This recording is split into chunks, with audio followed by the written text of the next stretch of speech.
मैं शोभा परदेसी, जलगांव। अभी मैं नासिक में शिफ्ट हो गई हूँ मैं। ओम दीदी, मैं नासिक में बहुत योग कराया है। 3 महीने मैंने नासिक में योग कराया, देवलाली। अ, हाँ, तो लेकिन मैं पूरे भारत में लगभग लगभग जा चुका हूँ, कुछ जगहों पे छोड़ के साउथ की। और योग कराया है। आप सब लोगों का प्रेम और आशीर्वाद मुझे मिलता रहता है।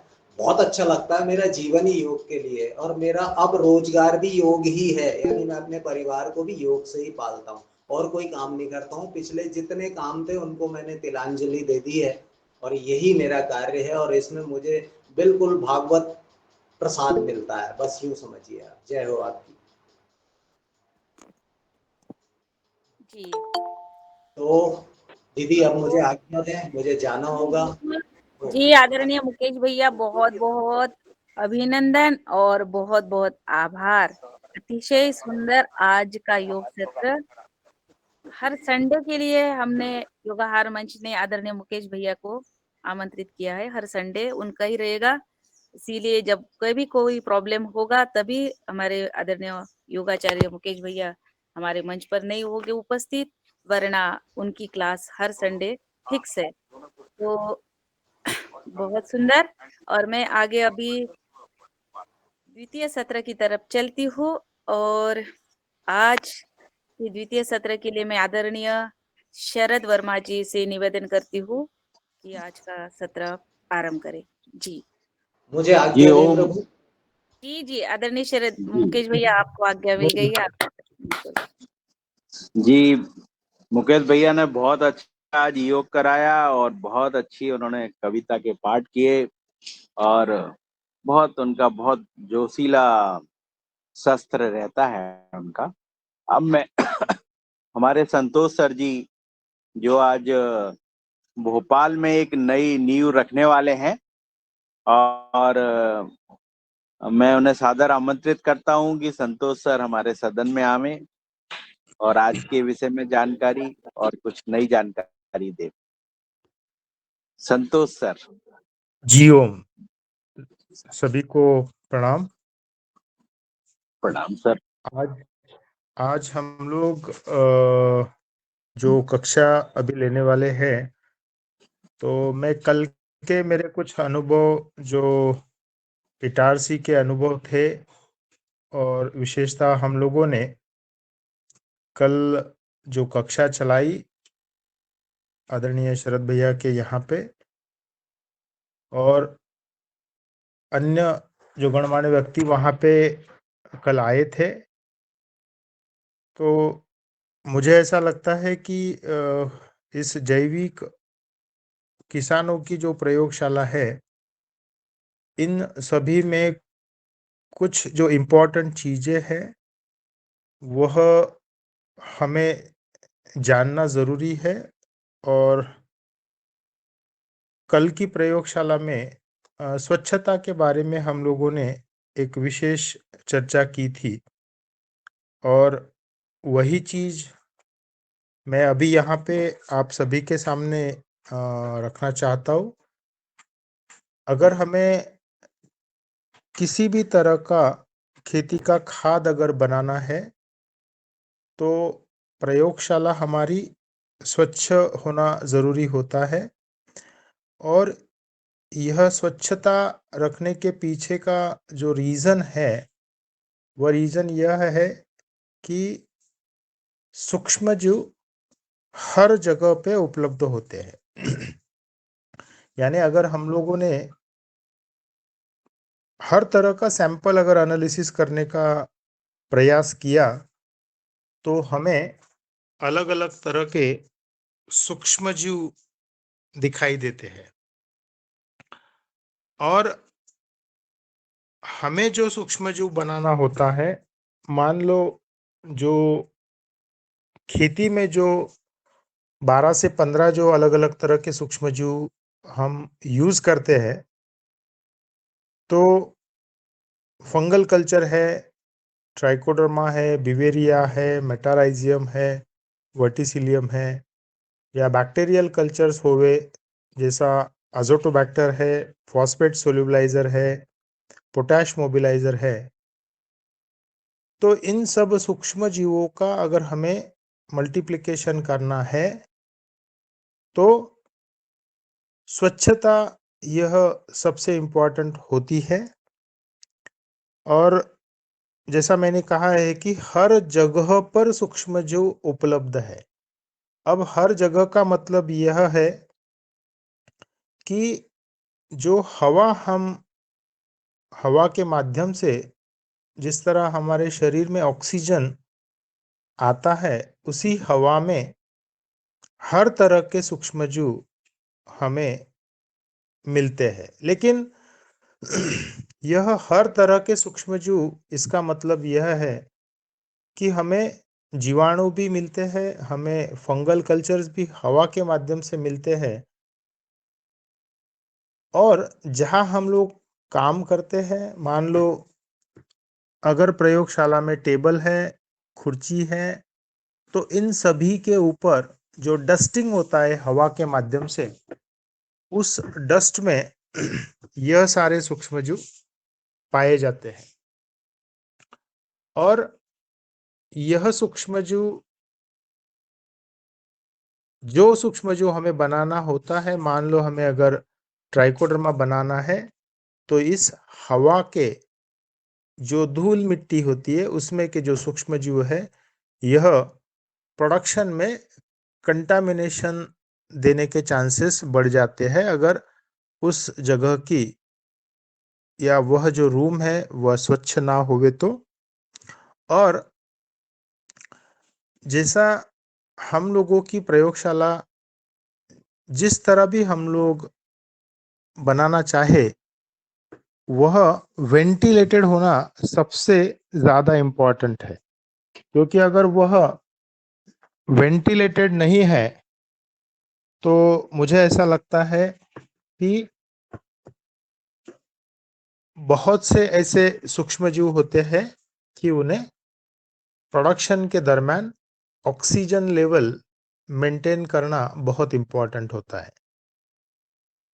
तो हम कोई भी सूक्ष्मजीवों का प्रोडक्शन करें तो स्वच्छता की ओर हमें देखना बहुत ज़रूरी है।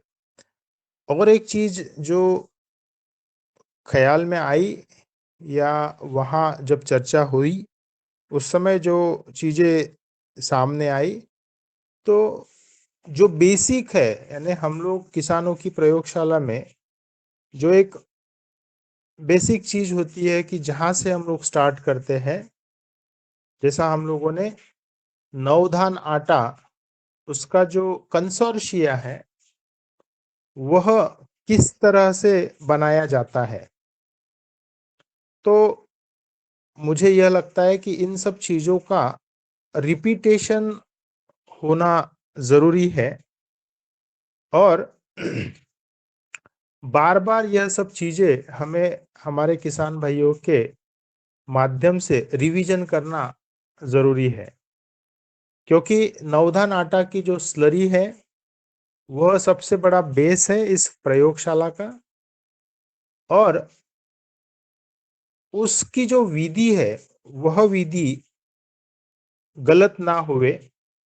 जैसा कल की कक्षा में हम लोगों ने पहले ट्राइकोडर्मा कैसे बनाना है, यानी उसका मदर कल्चर कैसे बनाना है, कि उसकी मदर कल्चर की जो प्लेट है वह प्लेट किस तरह से बनाना है, उस बारे में सीखा।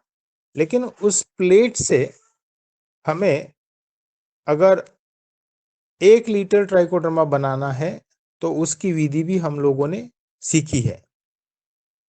अब यह विधि सीखने समय सबसे इम्पोर्टेंट होता है कि वह जो मीडिया है, जैसे हमें किसी भी सूक्ष्मजीव का मल्टीप्लिकेशन अगर करना है तो मीडिया बहुत इम्पोर्टेंट होता है। और इस मीडिया में कुछ सरल सी चीज़ें हम लोगों ने बनाई है। और सरल सी चीज़ें इसका मतलब, जैसा जिस तरह से हम लोग एक 19-19-19 नामक जो केमिकल खाद हम लोग खेतों में यूज़ करते हैं, जिसमें 19% नाइट्रोजन होता है, 19% फॉस्फोरस होता है, 19% पोटैश होता है। तो उसी तरह 20-20-20 यह एक फॉर्मूला है जो हमें याद रखना है हमेशा। अभी इसमें जो पहला 20 है, तो वह जो मीडिया हमें लगता है फंगल मीडिया, उसको यूज करना होता है। वह 20 ग्राम लेना पड़ता है। मान लो हमें 1 लीटर अगर मीडिया बनाना है तो हमें 20 ग्राम फंगल मीडिया लेना होता है। 20 ग्राम हमें नवधान आटा लेना होता है और 20 ग्राम हमें गुड़ या शक्कर लेना होता है। अभी यह जो 3 चीजें हमने जो इसमें लेना है, फंगल मीडिया, सप्तधान या नवधान आटा और गुड़ या शक्कर, तो यह सारी चीजें 20-20-20 ग्राम लेकर पानी में अच्छे से घोलना है। और जिस तरह से हम लोग चाय को उकालते हैं, उसी तरह से इसको अच्छे से उबाल आने तक उसको हीटिंग करना है। और यह हीटिंग होने के बाद में, जैसा हमारे पास में जो कक्षा में हम लोगों ने प्लास्टिक के जो डिब्बे देखे, जिसका कैपेसिटी जो है 500 ml कोई भी लिक्विड वो जा सकता है, तो उस डिब्बे में हमें 150 ml यह जो लिक्विड हमने मीडिया के रूप में जो उबाल लिया है वह उसमें डालना होता है। और जैसा हम लोगों ने 900 ml अगर लिक्विड बनाए तो 6 डिब्बे में 150 ml के हिसाब से 6 डिब्बे हमारे मीडिया के तैयार होते हैं।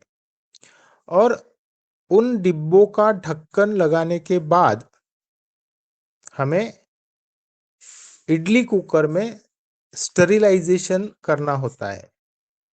जैसा इडली कुकर का साइज जो है 75 इडली का ही कुकर होना जरूरी है, 90 का रहा तो भी चलता है। तो उन कुकर में डाल के हम लोग स्टरिलाइज करते हैं।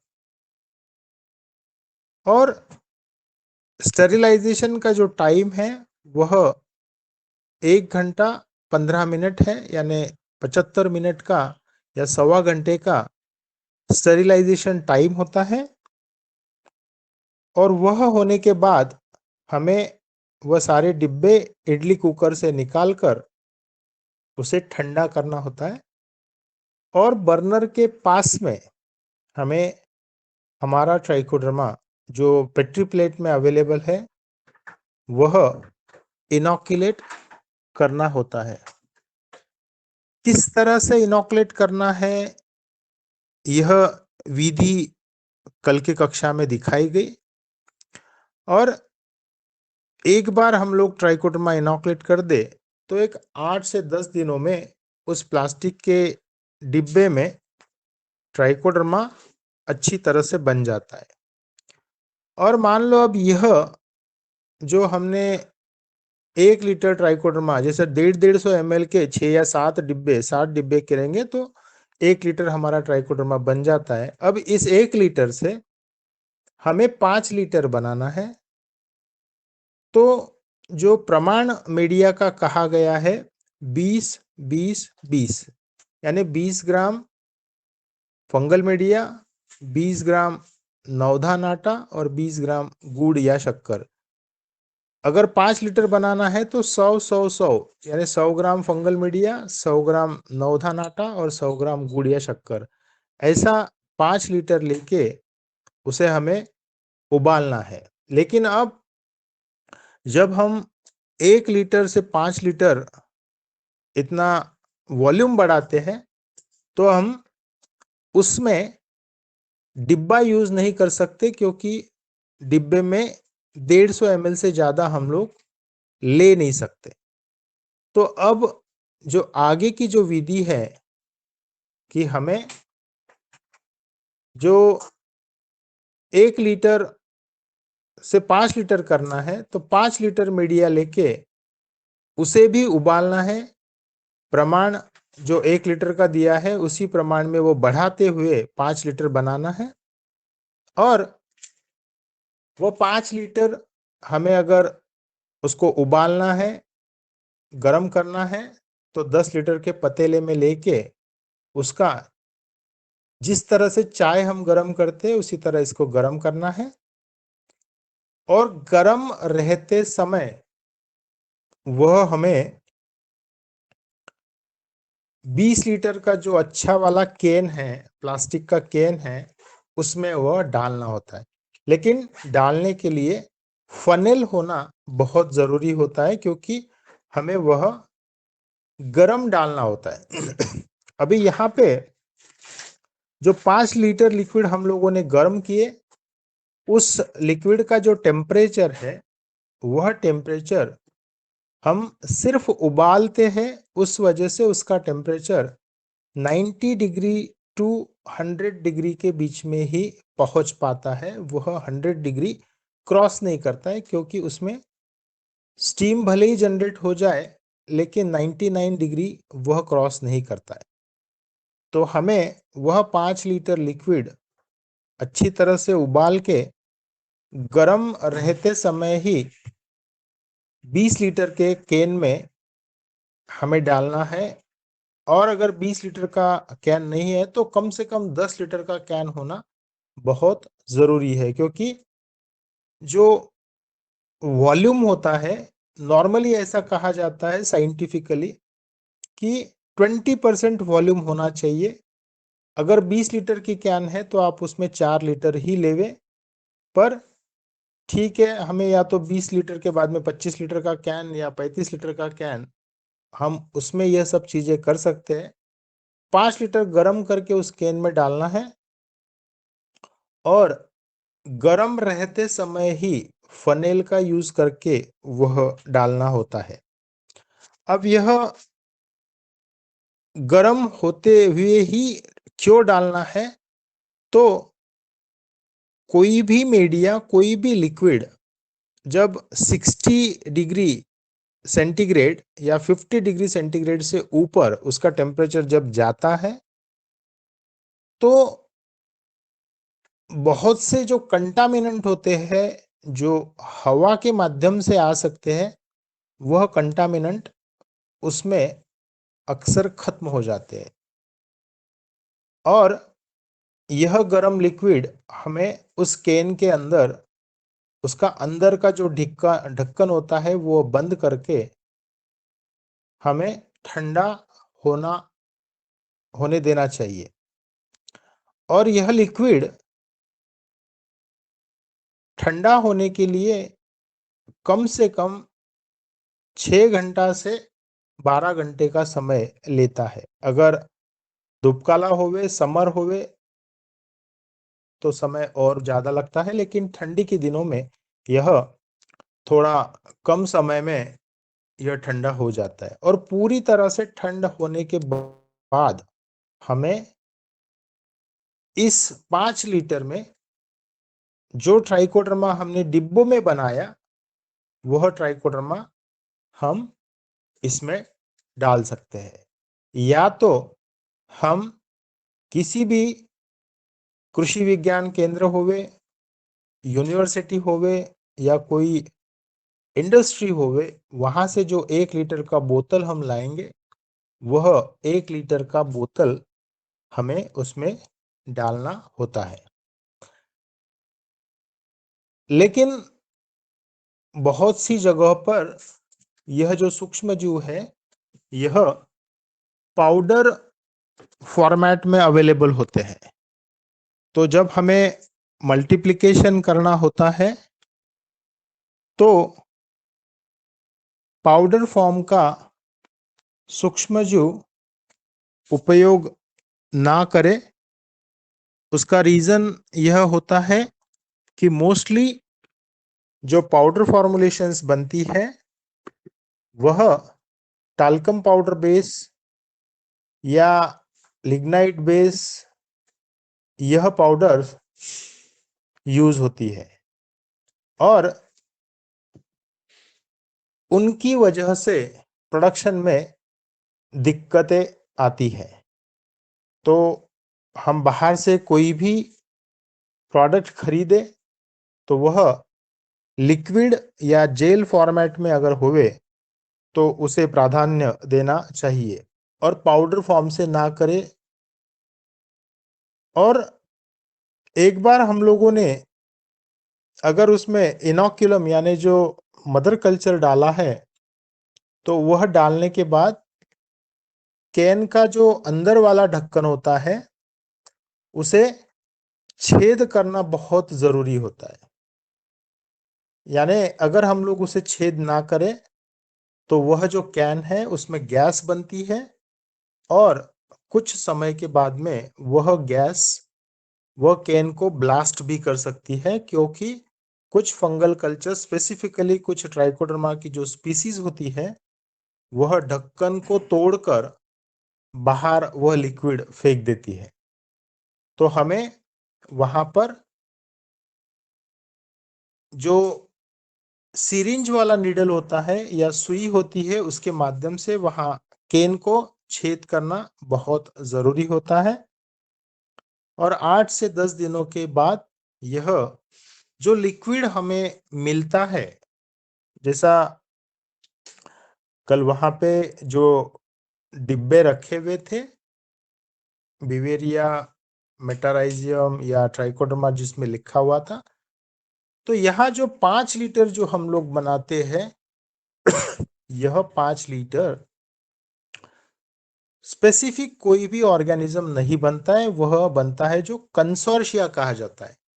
क्योंकि जैसे मैंने शुरुआत में कहा कि हम लोग जो स्टरिलाइजेशन करते हैं वह उसका टेम्परेचर 90 डिग्री टू 100 डिग्री के बीच में ही रहता है और उस वजह से पूरी तरह से स्टरिलाइजेशन अगर करना है तो 121 डिग्री तक जाना जरूरी होता है।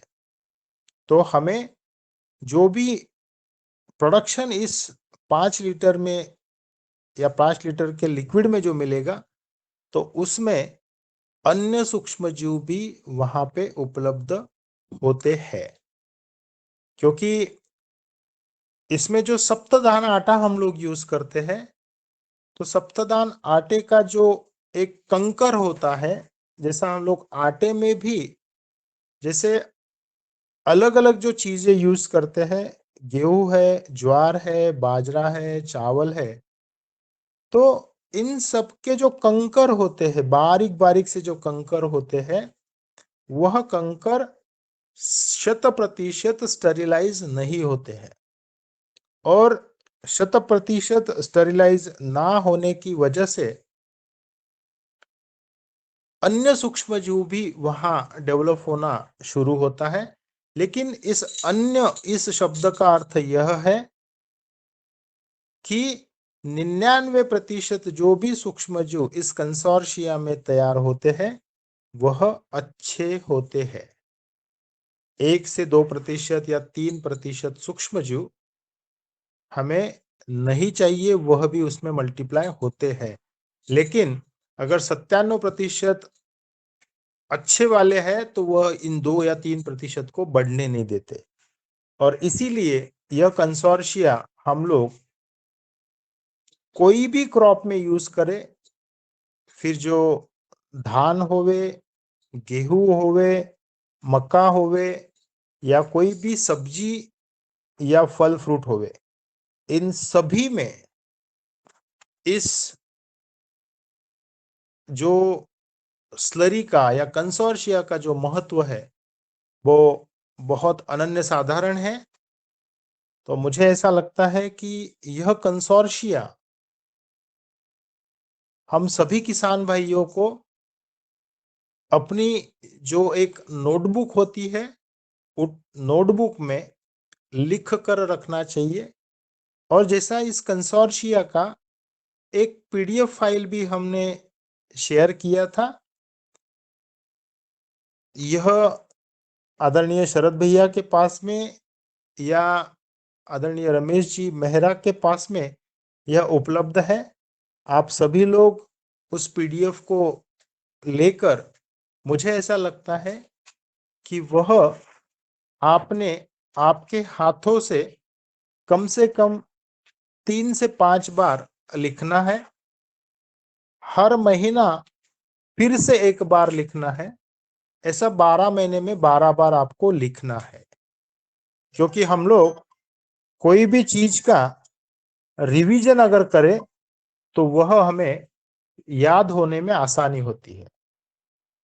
तो मुझे यह कहना है कि हमें किसानों की प्रयोगशाला की एक छोटी सी जो किताब है, या वही कहते हैं नोटबुक है, हमें मेंटेन करना जरूरी है। अगर किसी किसान भाइयों को लिखना नहीं आता है तो आप आपके घर में से किसी के भी माध्यम से यह लिखकर समझकर यह स्लरी बनाना जरूरी है। और मुझे ऐसा लगता है कि हम लोग वह चीज बार बार अगर तैयार करें और स्लरी तैयार करते समय या कंसोर्शिया तैयार करते समय आप 5 लीटर मत बनाइए या 500 ml बनाइए और बार बार बनाइए। और हर महीना में अगर आप 1 से 2 बार या 3 बार बनाओगे और 8-10 बार आप जब बना लोगे तो आपको वह पढ़ने की भी जरूरत नहीं पड़ती है। लेकिन आपको यह सब चीजें अच्छे से याद होना जरूरी है। और यह मान लीजिए कि किसानों की प्रयोगशाला का यह कंसोर्शिया बेस है। जिन किसी किसान भाइयों को शुरुआत करना है प्रयोगशाला की, तो यह कंसोर्शिया बनाना बहुत इम्पोर्टेंट होता है। तो मैं आप सभी से यह नम्र निवेदन करूंगा कि आप सभी इस कंसोर्शिया को आने वाले समय में हर महीना कम से कम 2 बार बनाइए और 6 महीने तक 10 से 12 बार आप जब बनाओगे तो आपको आसानी से यह कंसोर्शिया अन्य किसान भाइयों को सिखाने में भी एज ए मास्टर ट्रेनर आप काम कर पाओगे। क्योंकि यह अगर बेस हम गलत करते हैं तो कुछ चीजें मिस हो जाती है। अब एक चीज और मुझे कहना है कि इस कंसोर्शिया में जो पीडीएफ फाइल में मान लो गेहूं लिखा है, चावल लिखा है, ज्वार लिखा है, बाजरा लिखा है, पर कभी कभी कुछ जगह पे बाजरा नहीं मिलेगा या कहीं पे चावल नहीं मिलेगा या कहीं पे किसी तरह की दाल नहीं मिलेगी। जैसा एक एग्जांपल करके मैं कहता हूँ, तो हमारे असम के एक किसान भाई थे आदरणीय सिसोदिया जी। तो जब मेरी उनसे चर्चा हुई फर्स्ट टाइम, तो उनका ये कहना था कि असम में वो जिस जगह पे रहते हैं वहां पे आटा चक्की नहीं है, यानी गेहूं का आटा बनाने की चक्की ही नहीं है उस गांव में या उन शहरों में, क्योंकि वहां पे सिर्फ चावल खाया जाता है। तो अगर एक चीज नहीं है तो हमें, जैसे मान लो वहां पे चक्की ही नहीं है तो उन्होंने मिक्सर में से निकाले। मेरा यही कहना है कि अगर एक कोई चीज ना हो तो काम रोकिए मत, उस चीज के बगैर आप बना लीजिए। पर कंसोर्शिया आपको बनाना बहुत जरूरी है। और यह कंसोर्शिया हम जितनी ज्यादा मात्रा में हमारे मिट्टी में देंगे, वह मिट्टी को सुधारने का सबसे बड़ा शस्त्र है। और आज पूरी दुनिया भर में सारे जो भी संशोधक है, किसान भाई है, यह सब प्रयास में है कि हमें मिट्टी को सुधारना है। तो मैं आप सभी को विनती करूंगा कि आप लोग यह कंसोर्शिया अच्छी तरह से समझे और यह कंसोर्शिया हर कोई किसान भाई बिना प्रयोगशाला के भी बना सकता है। लेकिन प्रयोगशाला यह वर्ड हम लोग इसलिए यूज करते हैं कि यह एक विधि से बनता है, यह एक प्रयोग है और किसानों की प्रयोगशाला में यह जो चीजें हैं यह हमें स्वच्छता के माध्यम से अच्छी तरह से बनाना सीखना। आज की कक्षा में मैं यहीं पे रुकता हूँ क्योंकि हमें भोपाल का एक जो आज कार्यक्रम है उस कार्यक्रम के लिए भी जाना है और किसी के जो प्रश्न है अगले 5 मिनट हम लोग प्रश्न लेंगे। 7:30 बजे मुझे आगे का जो कुछ मीटिंग है उस बारे में भी कुछ चर्चा है। तो जी आप सर। सभी को प्रणाम और कुछ सवाल है तो हम लोग सवाल लेंगे। लेकिन जी सर, मुझे बहुत ऐसा अच्छा। लगता और है कि हर सप्ताह की जो पाठशाला है हमारे जो अलग अलग स्टेट से जो किसान भाई होते हैं हम लोग उनसे भी इस कंसोर्शिया की रिवीजन करवा के ले लें और इसी कक्षा में हम लोग 5 मिनट में हर किसान भाइयों से हर सप्ताह एक किसान भाई इस कंसोर्शिया के बारे में कहेगा।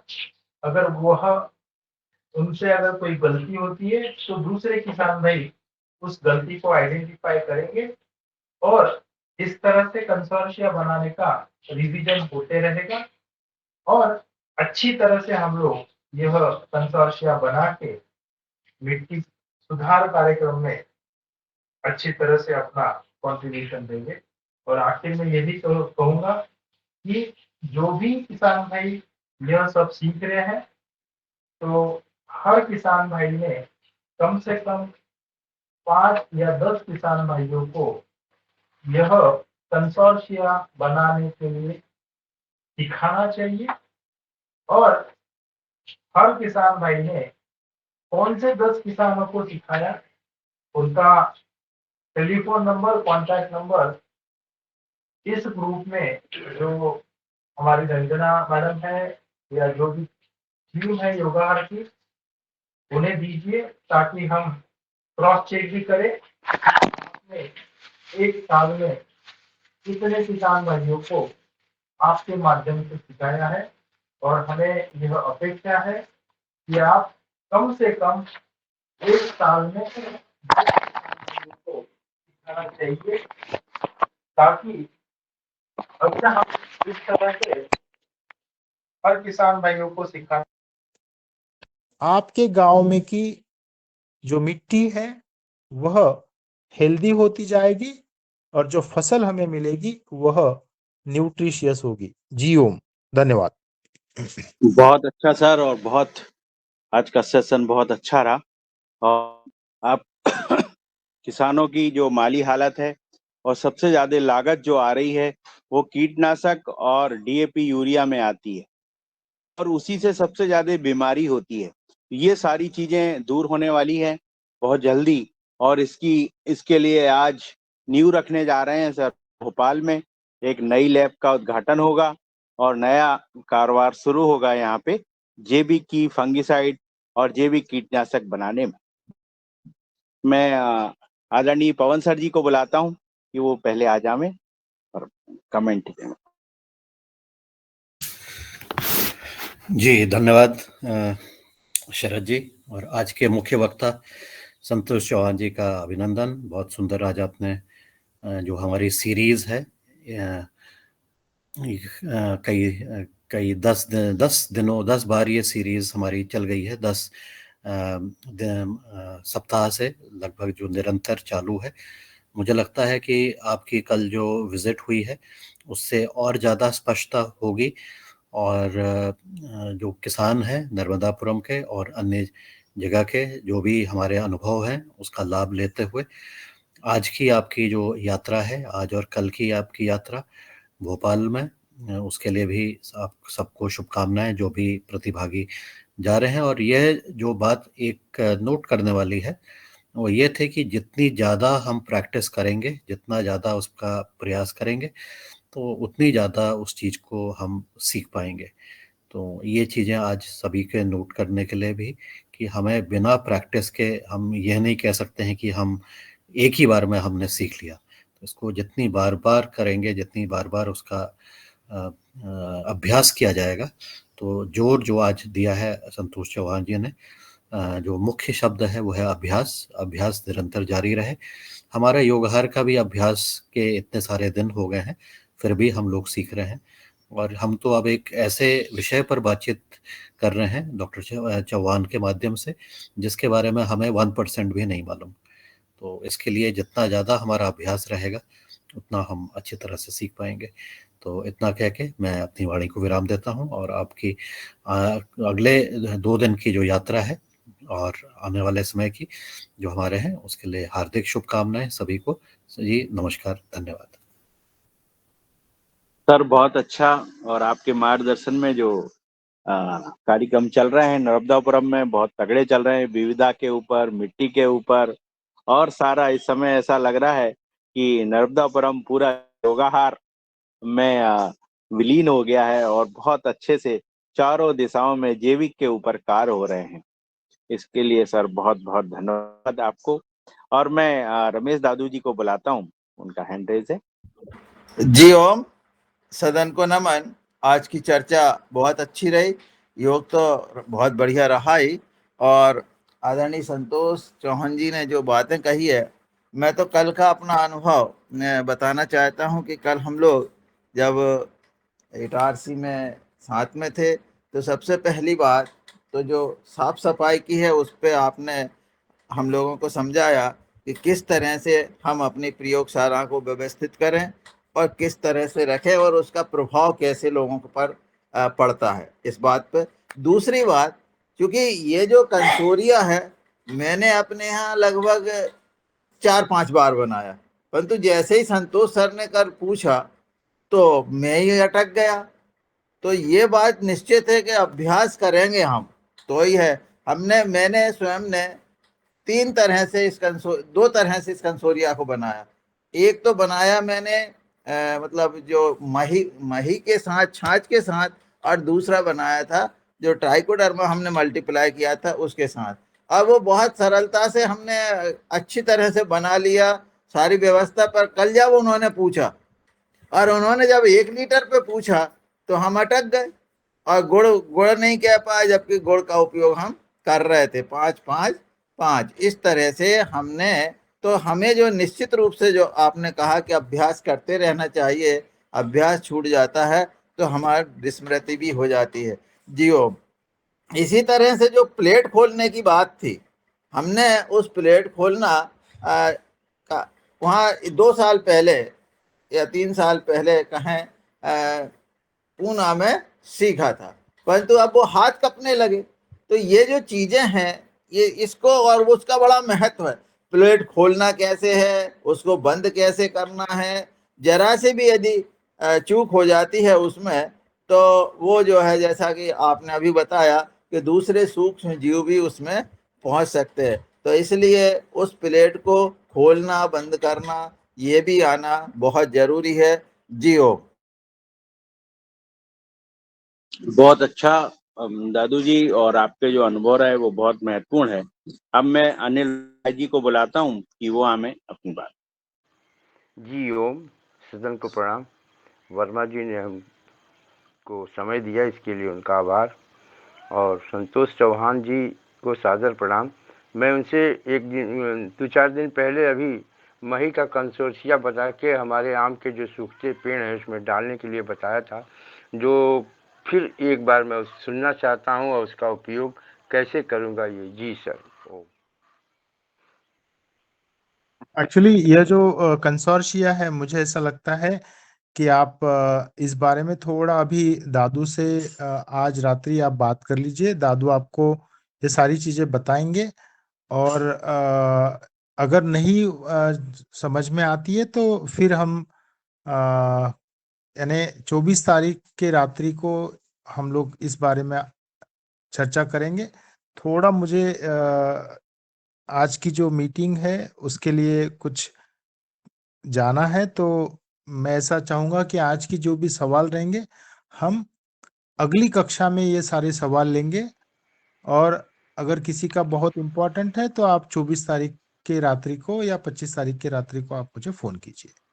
जी, केवल एक चीज़ बता दीजिए सर, ये 9 धान आटा लेकर के और उसमें मही को मिला करके और बड़े-बड़े डिब्बे में बंद करके 8 दिन के लिए रखना है, रोज़ हिलाना है, यही है ना? हाँ, बस वही उतना ही है। जी, जी।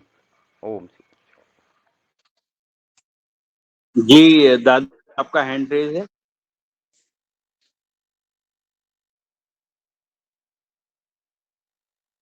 जी बहुत अच्छा। अब मैं कल का जो कार्यक्रम वर्मा जी ने देखा है, तो मैं उन्हें सादर आमंत्रित करता हूं कि वर्मा जी कल इस कार्यक्रम में सम्मिलित हुए थे लैब में, तो वो अपना अनुभव बताएं। ओम, सदन को सादर प्रणाम। कल मैंने कार्यक्रम अटेंड किया था और बहुत अनूठा कार्यक्रम था। चौहान साहब ने जिस तरह से हमको गाइड किया है, निश्चित रूपेण नर्मदापुरम एक नई ऊंचाइयों की सोपान चढ़ेगा और बहुत ही अच्छा कार्यक्रम था।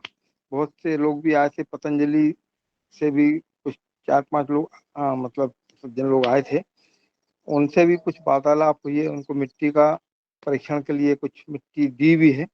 इस तरह से कल मैंने देखा कि इतना समर्पण था लोगों में सुनने के लिए कि कब 2 बज गए किसी को होश ही नहीं था भोजन करने के लिए। तो बार-बार जब बोला गया वर्मा जी की तरफ से कि भैया अब 2 बज गए हैं, भोजन के लिए चलिए, तब लोग गए और भोजन करने के 15-20 मिनट बाद 2:30 बजे से फिर से क्लास चालू हो गई, क्योंकि सबको मालूम था चौहान साहब बहुत जल्द 4 बजे जाने वाले हैं।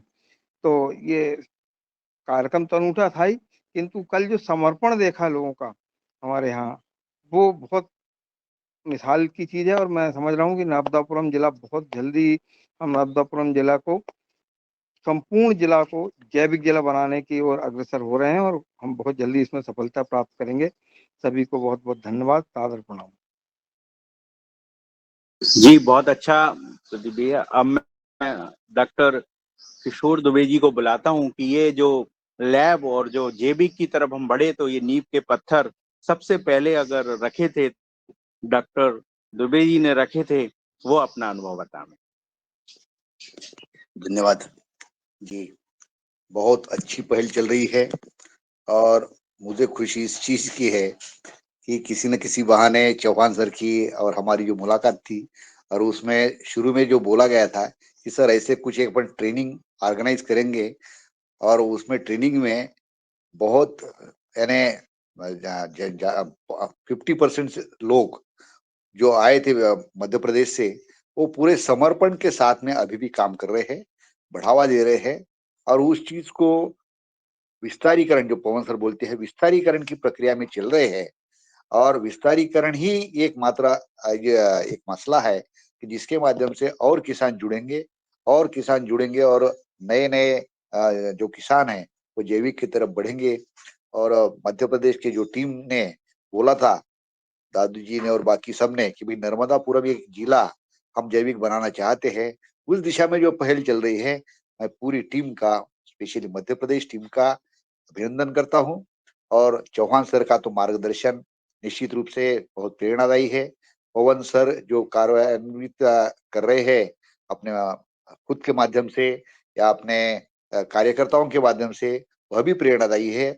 और योगाहार के मंच से अगर एक भी जिला अगर उस तरफ बढ़ रहा है, तो निश्चित रूप से, जिसको हम आज की परिभाषा में रोल मॉडल बोलते हैं, यह रोल मॉडल शरद भैया, दादू जी और पूरी टीम संतोष जी के और पवन जी के मार्गदर्शन करेंगे, इसका हमें पूरा विश्वास है। आगे के लिए हम शुभकामनाएं देते हैं। धन्यवाद।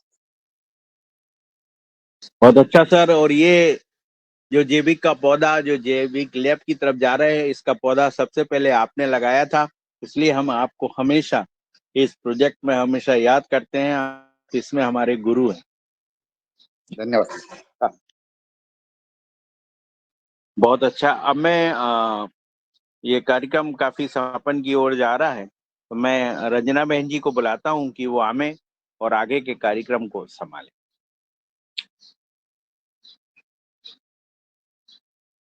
भैया आप भोपाल की तैयारी कर लें। जी मैं बस जा रहा हूँ, मैं रंजना बहन जी को और आप जो है यहाँ पर पटेल साहब आ गए हैं और 2 लोग भी आने वाले हैं, तो आप इधर से ही आएंगे, नेटाज से इधर से, और साथ चलेंगे। जी हो। जी जी जी बहुत अच्छा। ब्रजेश सर जी दिख रहे हैं मुझे, अगर ब्रजेश सर हो तो वो अपनी बात करें।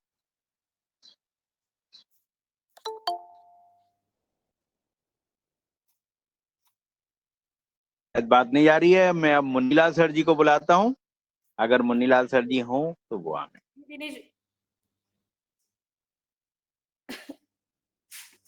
जी मैं आदरणीय बहन जी अब आप संभालिए, हम थोड़ा भोपाल निकलना है। जी जी जी बिल्कुल बहन। जी धन्यवाद शरद भैया, और धन्यवाद आदरणीय रविचंद्र मेहरा जी भाई साहब, आदरणीय संतोष चौहान जी का, आदरणीय हमारे प्रदीप राज वर्मा जी का। सुंदर का जो कल इटारसी में प्रोग्राम हुआ, उन्होंने उनके बारे में बताया। अब हम सब अवगत है कि मध्य प्रदेश की टीम जो है बहुत ही ऊर्जा के साथ आगे बढ़ रही है, और इनको हार्दिक शुभकामना देते हुए मैं आदरणीय श्री पवन कुमार सर को सादर आमंत्रित करती हूँ कि आप आगे थोड़ा सा मार्गदर्शन कि हम किस विषय पर अब चर्चा करें। जी आदरणीय।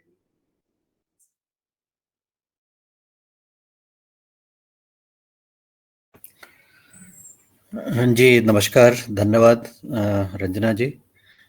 आज की हमारी योग कक्षा भी बहुत सुंदर रही थी, और जिस प्रकार से मुकेश जी योग कराते हैं वो हमारे लिए बहुत प्रेरणादायक है। मैं टॉपिक को जरा से हट के बोल रहा हूँ, क्योंकि अब फार्म लैब वाला जो वक्तव्य है वो तो सबके समाप्त हो गए हैं, और ये टीम को आगे भी जाना है, तो उस विषय पर बातचीत नहीं करते हुए हम किसी अन्य विषय पर बातचीत कर सकते हैं।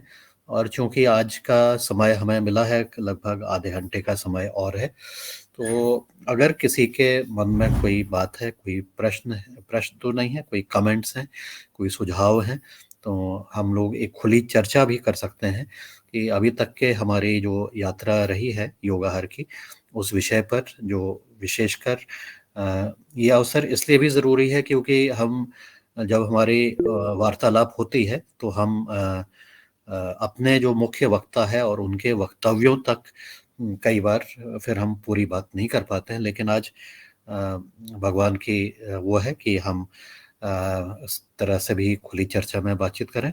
तो मेरा यही सुझाव है। हैंड रेस भी हो गए हैं कई सारे, तो रंजना जी एक एक करके आप सबको बुला लीजिए, और मैं सबसे पहले तो अनुरोध करूंगा रमेशन मेहरा जी से, क्योंकि आप शायद आगे भी जा रहे हैं, तो पहले आपका हैंड रेज्ड है, आप अपनी बात करिएगा, और उसके बाद फिर एक एक करके बाकी सबको एक मौका देते हुए हम कर लें अपनी बात। जी ओम, मेरा सर एक सुझाव मात्र था कि मंगलवार और बुधवार 2 दिन जो हम लोग यहाँ इंदौर गए थे, उस प्रशिक्षण के अनुभव लोगों से सुने, ऐसा मेरा सुझाव है। जी ओम।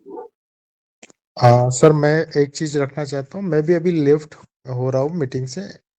आगे की कक्षा में हम लोग कुछ प्रश्न रहे तो वो चर्चा में लेंगे। जी ओम। जी जी जी, चलिए, हाँ आप बिल्कुल जाइए, आपकी यात्रा मंगलदायक हो। जी रमेश्वर मेहरा जी, आप अपनी बात कर लीजिएगा, फिर उसके बाद जो बाकी हैंड रेज्ड हैं उनको भी ले लेंगे। जी मेहरा जी। जी ओम सर, मेरा एक सुझाव है कि हम लोग नर्मदापुरम से जो यात्रा में गए थे इंदौर, उसके अनुभव मंगलवार और बुधवार को सुनाएंगे, इस ऐसे आपसे आज्ञा चाहते हैं। जी जी बिल्कुल रमेश्वर मेहरा जी, बिल्कुल ठीक है। मंगल बुधवार आपके लिए ब्लॉक्ड। रंजना जी उसके अकॉर्डिंगली अपना प्रोग्राम कर लेंगी, फिक्स कर लेंगे, तो बिल्कुल आपका स्वागत है। तो अब रंजना जी आप आगे अपनी और जो हैंड रेज्ड हैं उनको ले लीजिएगा, और फिर एक एक करके सबसे पूछ भी लेंगे कि हमारे अभी तक के क्या सुझाव आए। जी धन्यवाद। जी जी जी धन्यवाद सर। जी बहुत सुंदर सर। और मैं आगे आदरणीय हमारे अ,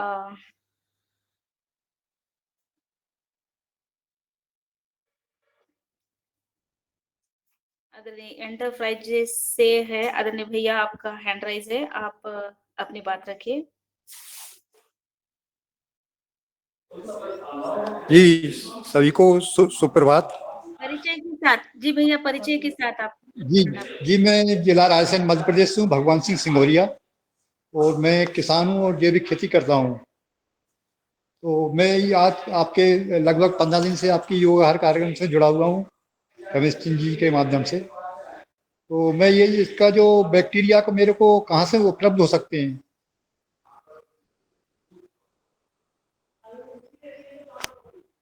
अ, जी आदरणीय रमेश चंद्र मेहरा जी भाई साहब जुड़े हैं। जी आदरणीय रविचंद्र मेहरा जी भैया, वो सब अपन बात कर लेंगे, मिल जाएंगे आपको, मदर कल्चर जी मिल जी जाएगा, ये जी जी नर्मदापुरम से ही उपलब्ध करा देंगे, है ना जी। हो जी जी, धन्यवाद और धन्यवाद। आज अभी इस पे जो है अपन हम लोग भी अभी मैं तैयारी हो रहा हूँ, सब लोग जाने के लिए भोपाल जी। जी जी, कब तक पहुंचेंगे वहाँ बड़जरी? हम 10 बजे पहुंचना है। जी जी जी, बिल्कुल बिल्कुल, मैं नहीं मिलूंगा आपको। जी, हाँ जी धन्यवाद। चलिए जी धन्यवाद। अ, जी आप भोपाल की जो यात्रा है, आप यात्रा में लगे और हम आदरणीय योगाहार मंच से सीरीज वार लेती हुआ जी आदरणीय अभय बन जी आपका स्वागत है।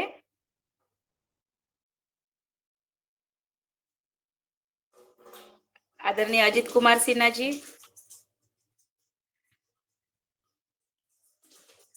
आदरणीय भुवनेश्वर राय जी, धन्यवाद आदरणीय बहन जी। आज के कार्यक्रम बहुत ही अच्छे हैं और जितने हमारे महत्वपूर्ण साथी इस योगाहार के हैं जो नर्मदापुरम के, वो लोग निकल रहे हैं। और नर्मदापुरम में पतंजलि ऑर्गेनिक रिसर्च इंस्टीट्यूट की तरफ से एक और कार्यक्रम की शुरुआत हो गई है। तो निश्चित रूप से ये मील का पत्थर साबित होगा, क्योंकि हर जगह इस प्रोजेक्ट के माध्यम से भी मीटिंग होगी, लोगों को अवेयरनेस होगा, हर क्षेत्रों में बातचीत की जाएगी, और उसी के साथ जब इसको भी जोड़ दिया जाएगा तो ये बहुत तेज फैलेगा। हम लोग आपस में बातचीत करते हैं, वहां तक तो ठीक है, लेकिन जब कोई प्रोजेक्ट आ जाता है, कोई जरूरी चीजें हो जाती हैं कि नहीं इस काम को करना ही है और एक सिस्टम के साथ होता है, तो उस जगह पर जा करके अपनी बात, जो मुख्य बात है वो तो होता ही है, साथ में ये जितने हमारे एक्सटेंशन की चीजें हैं वो जब बात बताई जाती है, उसको जब देखा जाता है, उसको किया जाता है, तो लोगों को इससे से ज्यादा फायदा मिलेगा और फिर वो लोग आगे बढ़ेंगे। निश्चित रूप से देखिए, पहले भी जब हम लोग बायो फर्टिलाइजर की बात करते थे तो उसको बार बार ये कहा जाता था कि उसको लाइए और गुड़ में मिला करके थोड़ा सा गोबर की खाद ले लीजिए, उसमें मिला करके उसमें थोड़ा गुड़ डाल दीजिए और उसको जो है 12 घंटे के लिए रख दीजिए, फिर आप उसको खेत में डालिए। उसका मतलब यही था कि जितने भी उसमें जीवाणु हैं उनकी संख्या बढ़ जाएगी, वो और एक्टिव हो जाएंगे और अपने खेतों में जब जाएंगे तो वो काफी काम करेंगे।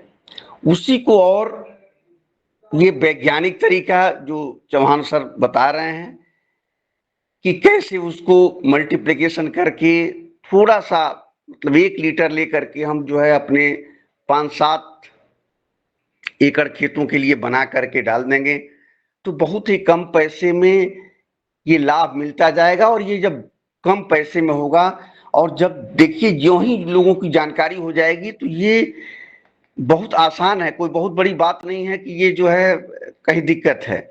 ये नौकरी करने वाले लोग, खेती करने वाले लोग, या जो भी इसमें रुचि रखते हैं, सब लोग जब इसको बना बना करके अपने खेतों में डालने लगेंगे, और निश्चित रूप से जब खेत में डालेंगे तो इसका बहुत बड़ा फायदा होगा, इतना फायदा होगा कि जिसका कोई हिसाब नहीं। और जब प्रोडक्शन बढ़ेगा, बीमारियां कम होगी, खेतों की कीड़े मकोड़ों की संख्या कम होगी, तो अपने आप लोग इसमें जुड़ते जाएंगे और फिर लार्ज स्केल पर इसका प्रचार प्रसार होगा और लोग बहुत फायदा लेंगे। तो ये बहुत अच्छा एक कार्यक्रम हम लोगों का चल रहा है, और इसी के साथ मैं अपनी वाणी को विराम दूंगा। धन्यवाद। जी धन्यवाद आदरणीय भुवनेश्वर राय जी, बहुत सुंदर और अपने अनुभव बताए। मैं आगे आदरणीय प्रतीक गुलांडे जी, जी आपका स्वागत है। आप अपने योगाहार के बारे में अपने अनुभव बताएं। जी सभी को, सदन को नमन। जैविक खेती के बारे में जो भी यहाँ पे चर्चा हो रही है, उसमें जो मेटाराइजम, बिवेरिया, एज़ोटोबैक्टस, पीएनबी, ये सभी जो कृषि से संबंधित जो बैक्टीरिया है, इसका लोगों के खेतों पे ही प्रोडक्शन होके उसका हम इस्तेमाल करेंगे, तो ये बहुत ही आनंद की वार्ता है और ये एक बहुत अच्छा कदम है। हमारे इधर हम जो यूज करते हैं, जो एस्ट्रोकिल नामक एक दवा आती है, उसमें अमीनो एसिड, ह्यूमिक एसिड और ट्राइकोडर्मा का एक मिश्रण होता है। तो ये प्लास्टिक के बैग में आता है और 1 साल तक उसकी मतलब डेट रहती है। तो बना बनाया हुआ अगर लोगों को परोसा जाए तो उसमें लोग ज़्यादा रुचि रखते बनाने की बजाय, क्योंकि क्या है, रेडी टू ईट का ज़माना आ गया है, तो लोगों को क्या चाहिए कि तैयार हो गया हुआ बैक्टीरिया चाहिए, वो बनाने की कोशिश नहीं करते। इसको निरंतर प्रक्रिया लगती है, क्योंकि वो उसका जामन बना के रखना पड़ता है, तो वो टिकाऊ जो गिने चुने किसान ही कर पाते हैं। लेकिन इसका ब्रांडिंग करके इसको लोगों को बनाया हुआ अगर परोसा जाए तो ज़्यादा से ज़्यादा लोग जैविक की खेती करेंगे, ऐसा मुझे लगता है। जी धन्यवाद। जी धन्यवाद आदरणीय प्रतीक भैया, बहुत सुंदर। और मैं आगे आदरणीय तोलाराम पटेल जी, मेरी आप तक आवाज आ रही है तो आप सादर आमंत्रित है। जी आदरणीय EML गौर जी, आप भी जा रहे होंगे शायद भोपाल।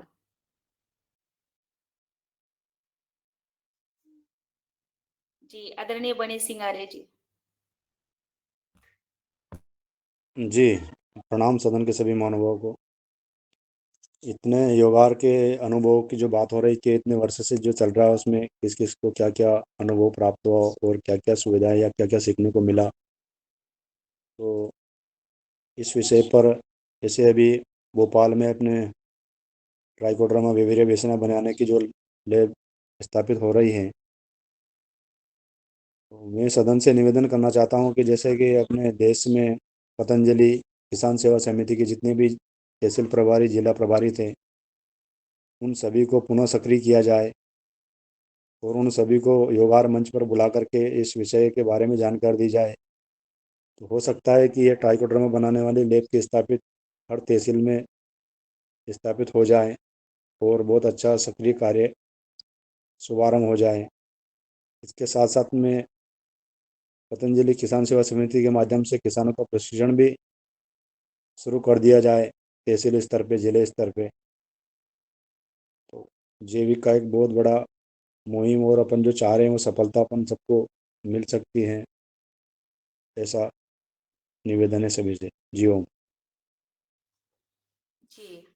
जी आदरणीय बने सिंह भैया, बहुत सुंदर, धन्यवाद।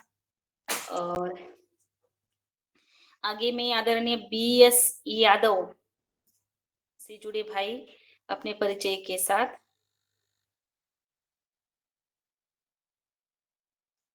आदरणीय जी मैम नमस्कार। मेरा नाम बलवान सिंह यादव है और मैं डिस्ट्रिक्ट महेंद्रगढ़ हरियाणा से बात कर रहा हूँ। मेरे को रेफरेंस सीना साहब ने दिया है और करीब इस मंच पे पिछली 10 मिनट से मैं जुड़ा हुआ हूँ। आज मेरा पहला दिन है। ज़्यादा तो कुछ समझ में नहीं आया। जहाँ तक मैं मेरे बारे में बताऊँ, मैं पिछले 4 साल से प्राकृतिक खेती कर रहा हूँ और मेरी खेती दिल्ली एनसीआर के अंदर है। मेरे पास 7 एकड़ का बाग है जो कि सीना सर के मार्गदर्शन के अंदर वो चल रहा है और बहुत अच्छा प्रोग्रेस कर रहा है।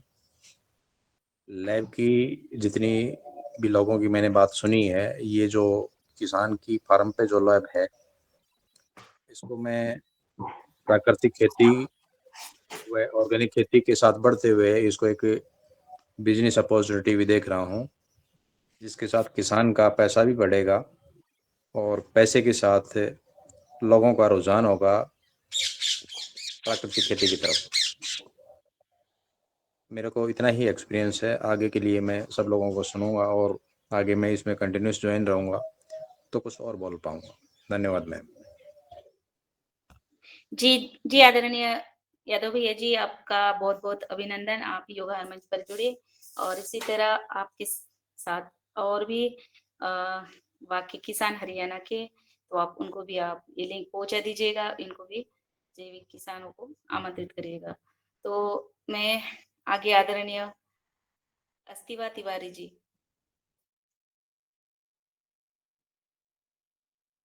जी आदरणीय अजित कुमार सिन्हा जी, आप आइए, आपका स्वागत है।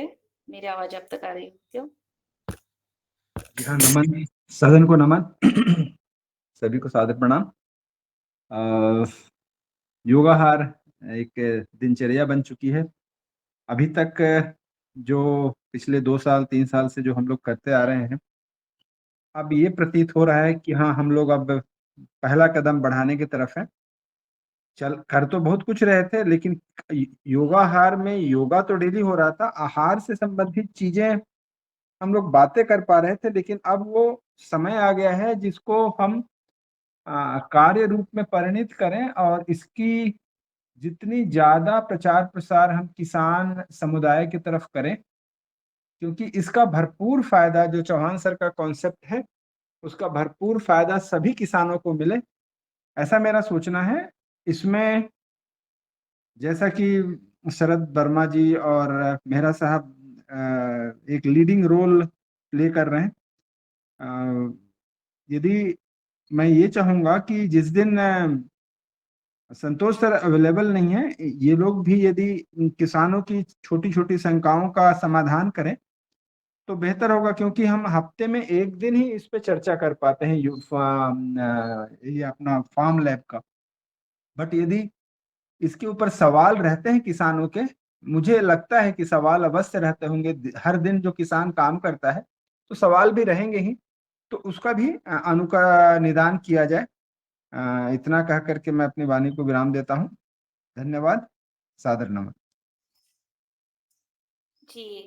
जी आदरणीय, धन्यवाद अजित कुमार सिन्हा जी, बहुत सुंदर आपने बात रखी। और मैं आगे आदरणीय डॉक्टर दुबे सर जी, स्वागत है। धन्यवाद बहनी। पवन सर ने बहुत खुले दिल से और हमेशा की तरह कि भाई इसका योगाहार कार्यक्रम जो चल रहे हैं उसके बारे में सुझाव या जो भी है उसके बारे में अवगत कराने को कहा, बहुत अच्छी पहल है सर। अभी जो अलग अलग इस तरह की जो कक्षाएं चल रही है या लेक्चर चल रहे हैं, वह तो निश्चित रूप से कभी अपन देश के भी सवाल लेते हैं, समाज के भी सवाल लेते हैं, ये बहुत अच्छी पहल है। साथ ही साथ विस्तारीकरण करने का जो प्रयास है उसमें थोड़ा एक्सीलरेशन यानी बढ़ाने के जिसको हम इंटेंसिव प्रयास जो करना चाहिए उसमें प्रयास करने की जरूरत है, ऐसा मुझे लगता है। जैसा कि अभी एक सुझाव आया था कि भाई पतंजलि किसान सेवा समिति जो है, पतंजलि किसान समिति का बहुत बड़ा नेटवर्क है और वो नेटवर्क यदि योगाहार के ये जैसा फार्मिंग का कार्यक्रम है या कंज्यूमर का कार्यक्रम है, एफपीओ का कार्यक्रम है, यह जो डायरेक्ट 2-3 बिंदुओं से भी अगर जुड़ती है तो भी यह जो जैविक खेती का काम है या वो काम है या विष मुक्त आहार का काम है, ये बहुत तेजी से फैलेगा।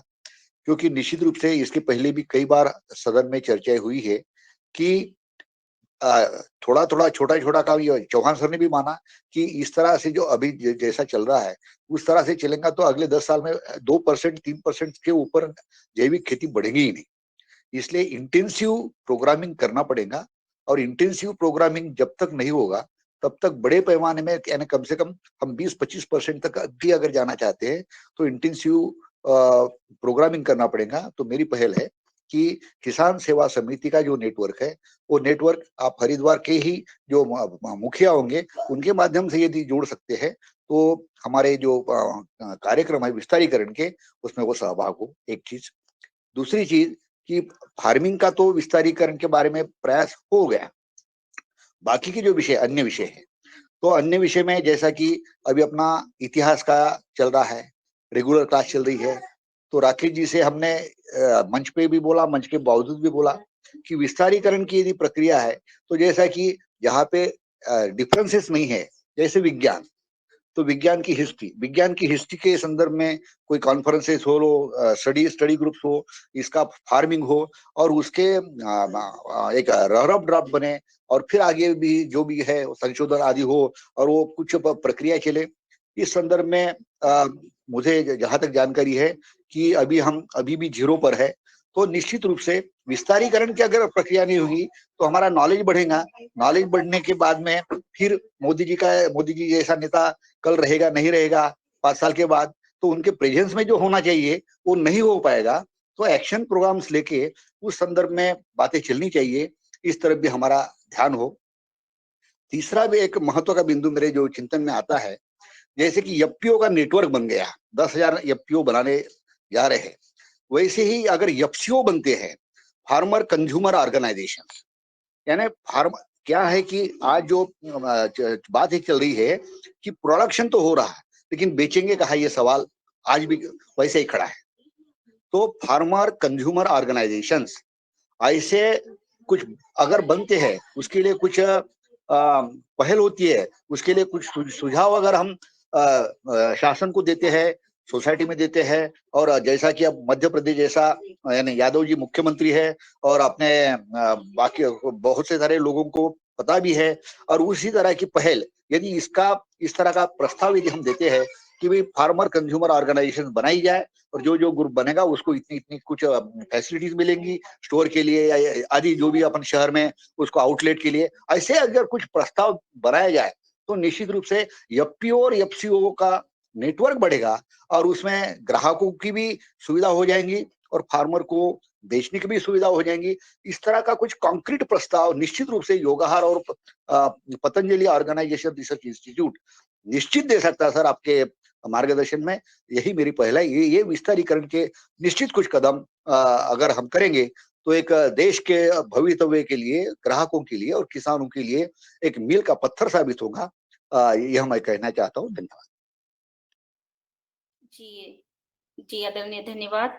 और बहुत ही महत्वपूर्ण सुझाव आपने दिए। आदरणीय प्रतीक भैया का हैंड रेस था। जी आदरणीय प्रतीक बुलांडे जी, आप बात रखना चाहते हैं? सदन के नियम सर ने जो कहा विजय सर ने, उसमें थोड़ा मैं ऐड ऑन करना चाहूंगा। जो डेली की जो योगाहार के बाद जो मुख्य वक्ता की कक्षा होती है, उसमें एक दिन पवन सर ने जो कहा था कि उसमें कोई भी एक आधा मंत्र हो या श्लोक हो, उसका पूरा अर्थ बताया जाएगा। तो उस पर भी कुछ विवेचनात्मक उसका अर्थ बताने का भी एक थोड़ा ऐड ऑन हुआ तो बहुत अच्छा लगेगा। आपकी आवाज बिल्कुल नहीं आ रही थी, बिल्कुल कम आ रही है, कुछ भी समझ में नहीं आया मेरा तो, मगर सदन में पता नहीं। चलिए जो भी कहा होगा। और मैं आदरणीय आगे हमारे 7:06 हुए है। आदरणीय बहन प्रणाली जी, आपका स्वागत है हमारे कार्यक्रम के बारे में अपने थोड़ा सा अनुभव बताएं। जी। सदन को सादर प्रणाम वंदन। बहुत उत्तम ऐसी चर्चा चल रही है और जो सुझाव आ रहे हैं वो ही हमारे प्रगति के पथ पर ले जाने के लिए बहुत ही कारगर है। मैं 2 दिन के लिए नहीं थी, मेरे हाथ के कारण कोल्हापुर में गई थी। मुझे चर्चा सुनने को नहीं मिली रंजना बहन जी, लेकिन मेरी बहुत सारी शुभकामनाएं हैं। बहुत प्रगति पर योगाहार कार्यक्रम भारतीय किसानों को ले जाएगा और एक बड़ी किसान क्रांति इस रूप में हो जाए, ऐसा ही मैं सदा प्रभु के पास विचार रखती हूँ। ओम प्रणाम। जी धन्यवाद आदरणीय प्रणाली बहन जी, आपके उच्च विचार और आपकी शुभकामनाओं को लेते हुए मैं आदरणीय पुण्यकाम समर्थ जी बहुत रोज जुड़ते हैं। जी आदरणीय सदन को प्रणाम। और जैसा कि हम लोग इस कार्यक्रम में लगातार जुड़ रहे हैं और इससे बहुत ही हम लोगों के जीवन में सुधार होना शुरू हो चुका है, हो भी रहा है, हम लोग देख रहे हैं, महसूस कर रहे हैं। और खासकर योगाहार कार्यक्रम में जो ये शनिवार का को फार्म लैब पर चर्चा चला है, किसानों के लिए बहुत ही महत्वपूर्ण है, एक क्रांतिकारी युगांतकारी कदम साबित होगा। इसको हम लोगों को अपने यथासंभव अपने व्यवहार में उतारने का प्रयास करना होगा। इतना ही कहकर आज मैं अपनी वाणी को विराम देता हूँ। सदन को प्रणाम। ओम। जी धन्यवाद, अतिशय सुंदर। और मैं आगे आदरणीय लोकेश पाठक जी जुड़े हैं। जी आदरणीय लोकेश पाठक जी, आप भी अपनी बात रख सकते हैं। योगाहार कार्यक्रम में आप जुड़े हैं परिचय के साथ। आदरणीय लोकेश जी, आप तक आवाज आ रही है? जी आदरणीय बहन कल्पना कोटले जी। जी आदरणीय बहन कल्पना जी, आवाज आ रही है मेरी? चलिए। जी सदन को प्रणाम। मैं लोकेश पाठक पूर्ण डिस्ट्रिक्ट से हूँ और आज अजीत जी के कारण मैं जुड़ा पहली बार आपकी मीटिंग में, और जो चर्चाएं सुनी उससे बहुत अच्छा लगा। किसानों के प्रति बहुत अच्छा काम हो रहा है और ये चीज़ें मैं सन 2000 से कर रहा हूँ और अब अजीत जी के मार्गदर्शन में इसमें और आगे बढ़ना चाहता हूँ। जी धन्यवाद, मैं इतना ही कहना चाहता हूँ आज। जी धन्यवाद आदरणीय लोकेश भैया जी और आदरणीय अजीत सिन्हा जी का बहुत बहुत धन्यवाद, जिन्होंने आपको जोड़ा। और ऐसे ही जोड़ने का काम हमें सबको करना है। और मैं आगे आदरणीय उमा शंकर प्रसाद जी, आप अपने अनुभव बताएं जी योगाहार जी का। ओम। सदन में उपस्थित सभी महानुभावों को सत सत नमन वंदन। आज का ये कक्षा मुकेश भाई साहब ने लिया था, बहुत अच्छा रहा, जोशीला था। और ये जो चर्चा आज चौहान सर का था, ये बहुत किसानों के हित के लिए बहुत अच्छा कार्यक्रम चल रहा है, बहुत कुछ सीखने के लिए मिल रहा है और हम लोग इसमें निरंतर जुड़ कर कुछ न कुछ सीखने की कोशिश कर रहे हैं और जीवन में अपने उतारने की भी कोशिश कर रहे हैं। और इतना अच्छा जो ये योगाहार का मंच है, इससे हमको प्रेरणा मिल रहा है। ऐसे इतना मंच अभी आज तक इंडिया में किसी जगह पर नहीं है। और सर ने बोला था, डॉक्टर साहब ने, कि किसान सेवा समिति के माध्यम से ये ज़्यादा से ज़्यादा प्रचार प्रसार हो सकता है, तो ये बात सही है। इसके लिए बालकृष्ण जी हमारे आचार्य जी के सानिध्य से शुरू हो सकता है। वहाँ से थोड़ा सा जो भी मीटिंग वगैरह करवाई है उसको बोला कहा जाए कि हाँ, जितने भी लोग खास करके पतंजलि किसान सेवा समिति के जिला प्रभारी, राज्य प्रभारी लोग हैं, वो लोग निरंतर अवश्य जुड़ें और इस कार्य को गति दें। तो इसमें विस्तारीकरण बहुत विशेष तौर पर हो सकता है। जुड़ते तो वो लोग हैं मगर बोलते हैं कि नहीं, हमको बहुत इधर उधर काम है। तो इससे बढ़ का कोई काम तो हमको नहीं दिखाई देता है जो कि चल रहा है। तो इसलिए इस एक बहुत अच्छा कार्यक्रम है, बहुत अच्छा सीख मिल रहा है और इसके माध्यम से थोड़ा सा ज़्यादा से ज़्यादा विस्तारीकरण हो सकता है। यही मेरा अपना अनुभव विचार है जो हम बता रहे हैं। जी सबको सत सत नमन बंदन ओम। जी धन्यवाद आदरणीय, बहुत सुंदर। और मैं आगे आदरणीय मुन्नीलाल भैया जी तक मेरी आवाज आ रही है तो मैं उनको सादर आमंत्रित करती हूँ, अपने बात रखे और फिर आभार कराने का कष्ट करें। जी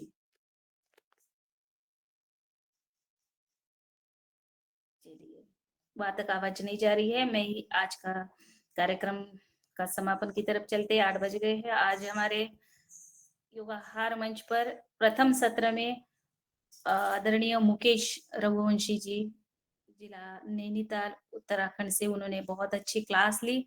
उनका मैं मनपूर्वक धन्यवाद और आभार व्यक्त करती हूँ। और द्वितीय सत्र में आज हम डॉक्टर संतोष चौहान जी, जिला पुणे महाराष्ट्र से, फार्म लैब पर आज बहुत ही अच्छा उनका मार्गदर्शन रहा। हर सैटरडे को रहता है।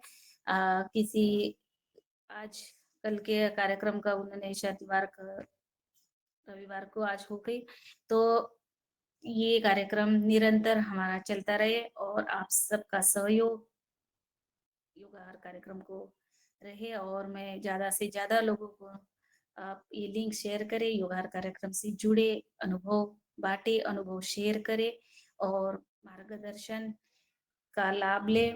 तो इसी तरह योगाहार कार्यक्रम से बने रहे। तो मैं आज के योग शिक्षक और आदरणीय मुख्य वक्ता का आभार, और इसी के साथ हम सभी भाई बहन जुड़े हैं, वरिष्ठ गणों को भी मेरा बहुत बहुत मनपूर्वक धन्यवाद। आप सबका आभार। यही पर इस कार्यक्रम को विराम देते हैं। कल सुबह फिर से नई ऊर्जा के साथ नए एक विषय के साथ मिलते हैं। तब तक सबको राम राम।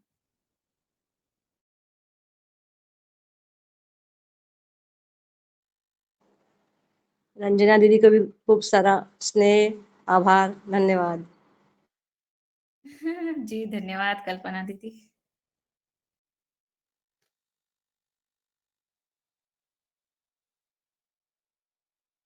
ओम कल्पना दीदी और रंजना बहन प्रणाम।